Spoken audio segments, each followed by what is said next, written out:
Aujourd'hui, je vais innover un peu. Je vais commencer avec un signe de croix. Peut-être faire fuir beaucoup de personnes. Beaucoup. Quelqu'un. Je ris toujours avec le nombre de personnes qui écoutent cette.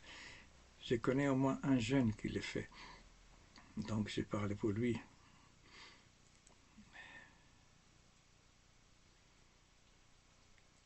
Mystère, mystère, mystère, la vie. Vous savez, les écrivains, ils ont peur toujours de qu'on appelle la feuille blanche. C'est vrai que je ne suis pas écrivain, mais je parle. Et,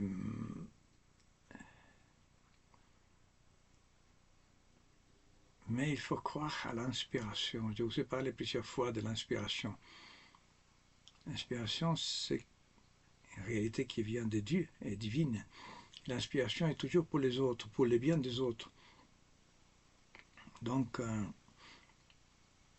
si Dieu ne donne pas d'inspiration, ça veut dire qu'on arrête. Il ne faut jamais forcer aucun bien. On le possède quand on le force, on meurt.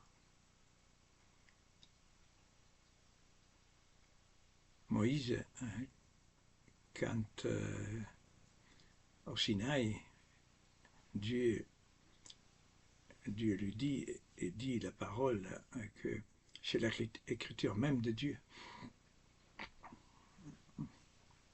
Et Dieu qui l'a inspiré les 10 commandements. C'est pour ça qu'il l'a. Intéressant, le juif, il dit il l'a cassé après. Quand il est descendu du mont Sinaï, Moïse, il cassa les tables parce que le peuple s'est fait idolâtre. Il avait construit donc un idole en or. Le peuple avait exigé des. S'impatienta, dit la parole, il perdit patience. Et le peuple, donc, fais-nous construire fais-nous un Dieu, lui dit Aaron, son frère. Et Aaron, qui est faible, il obéit au peuple. C'est intéressant qu'un peuple, personne ne peut marcher sans un Dieu.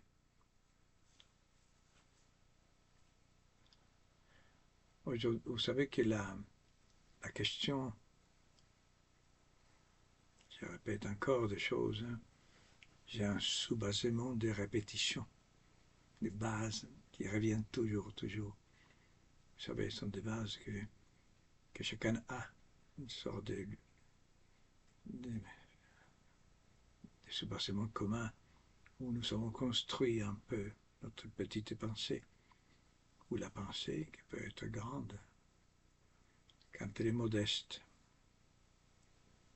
et simple.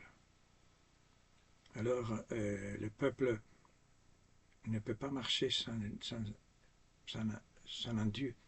Mais aujourd'hui, la question, je disais, n'est pas entre croire à Dieu et ne pas croire.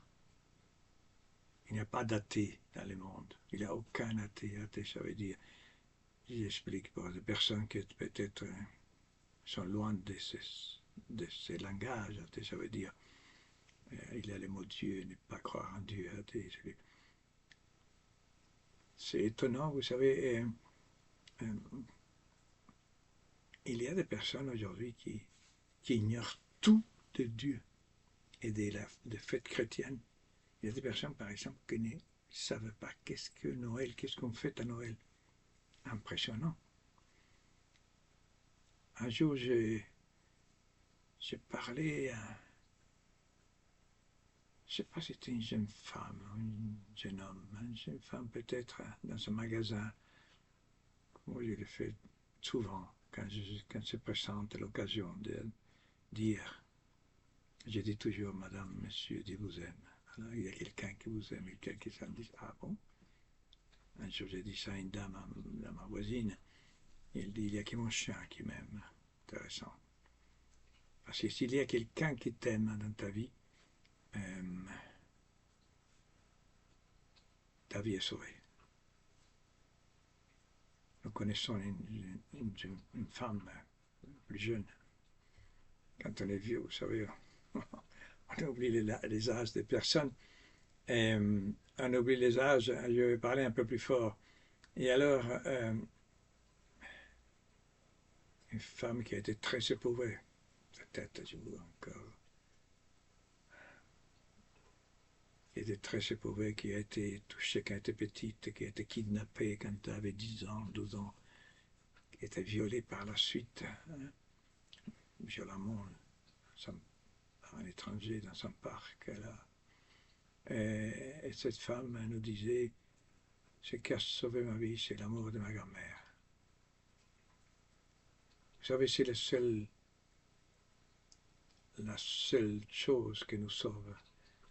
Parfois, nous voulons changer quelqu'un, pas de manière, il n'y a pas aucune manière. Oui, il y a une, mais il y a une seule qui nous parle, qui nous fait nous émouvoir. C'est l'amour. L'amour. Si tu veux changer quelqu'un,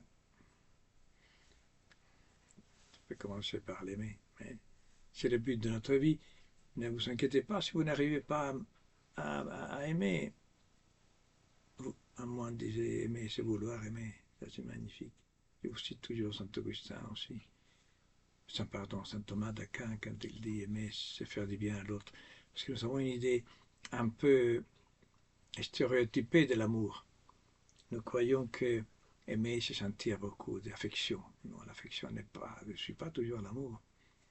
On peut aimer vos ennemis, mais il ne dit pas vivez avec eux. Ben, non.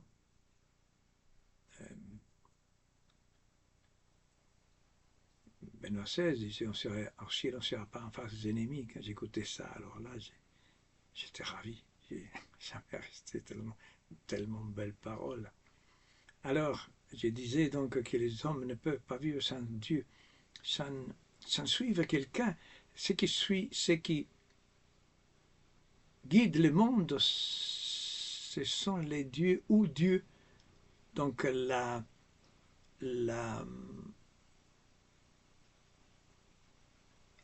dilemme, ce n'est pas... Le dilemme, c'est Dieu ou les dieux. Donc Dieu ou la...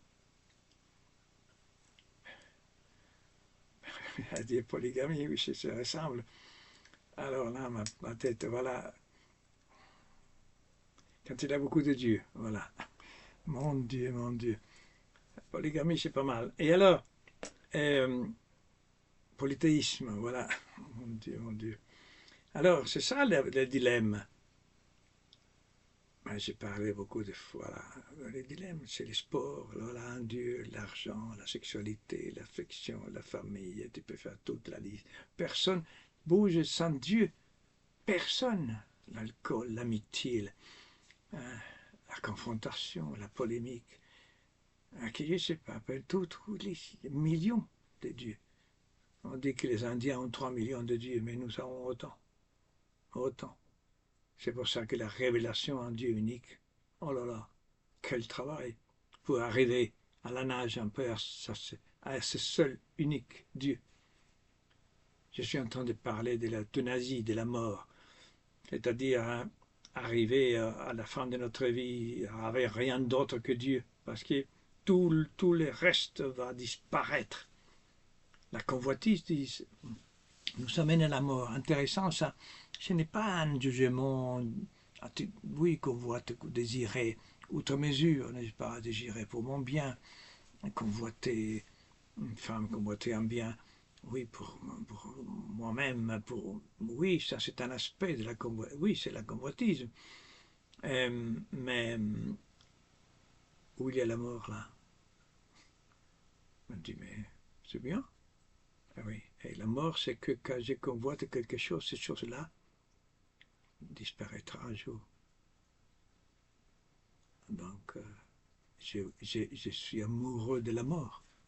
La convoitise, était perdant dès le départ. Tandis que Dieu, il ne faut pas se dépêcher à faire les uns, dit Gustave Thibon. Intéressant, il parlerait de mes poches. Pas être dépêché à faire les uns, peut-être, dans notre vie. Pas trop de volonté, pas trop de. Oui, de volonté, oui, beaucoup de volonté, mais c'est dangereuse la volonté dans la vie spirituelle et dans toute vie. Un homme avec volonté, alors là, ça fait peur. Hein. Tu le vois dans la manière de marcher, dans son visage. Avec, on dit ceux qui ont une petite larvichette comme ça, seulement, il y a beaucoup de. Alors là, il ne faut pas qu'il dise ça parce que peut-être il a. Ce garçon peut-être a une petite barbe là, non. Mais ça manque, voilà. Chaque habit de notre visage, hein, comme les habits que nous avons, sont des habits que nous cachons notre âme, où nous voulons nous présenter autrement. C'est curieux. Comme si nous étions pauvres par nature. Non, nous ne sommes pas pauvres par nature. Nous, et vous savez, il y a une femme, une sainte, la fondatrice de l'Ascension, du collège au XIXe siècle, Marie de Jésus, je pense, Marie de Jésus, oh là là. Non, Marie Eugénie de Jésus. Marie Eugénie de Jésus, qui a fondé, très intéressant, il a fondé avec un prêtre qui lui a suggéré ça, qui après, c'est sous la Restauration, lui a suggéré donc de créer une école pour des jeunes filles aisées. Intéressant ça. Parce qu'aujourd'hui, à l'époque, il y en avait beaucoup. C'est l'Église catholique qui a commencé avec l'éducation gratuite, c'est pas Ferry. Hein. Qu'est-ce que c'est cette histoire?